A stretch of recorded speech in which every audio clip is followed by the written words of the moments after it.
Now, you probably heard quite a lot from me in recent months, so I'll keep this short. I only speak for 45 minutes tonight. But I wanted to say thank you, and this really is my favourite think tank. Well, there are others available.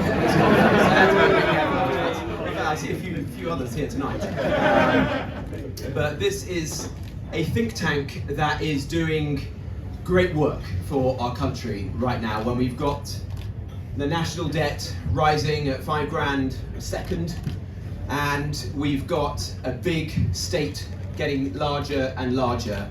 This is, I like to think, the kind of Ozempic think tank. It's trying to... There's nothing wrong with that. I've basically become the drug mule of the Tory party. I've managed to persuade quite a few people in this room to get slim. I'm like Pete Hegseth now, fit not fat. But on a serious note, the work that has been done to ensure, through the brilliant campaigns that you have been waging, that we actually begin to turn the tide, and that we start one day to shrink the size of the state, is immensely valuable. And we've got to do that now more than ever, because you see what this Labour government is doing to our country under Keir Starmer and Rachel Reeves. I mean, they really are operating the Ozempic economy, by which I mean that you've got a group of little pricks in the cabinet who are not just stopping growth, but have actually dramatically thrown it into reverse. And this is not a good thing.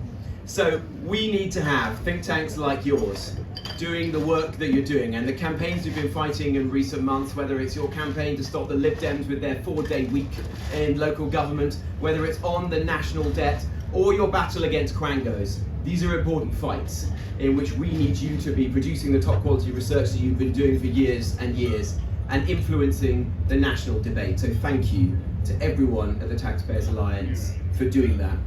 And look, of course, we're at a bit of a low ebb right now in the Conservative Party. I understand that. But we may be down, but we're not out. We're not out. And you heard earlier today, I hope, Kemi's speech over in the main hall.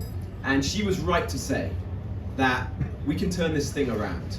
We can get the Conservative Party back into gear. We can put our foot on the pedal and get us back into action. And that matters more than ever for the sake of our country and our politics. Because it's not going to be Keir Starmer and Rachel Reeves who turns the country around, obviously.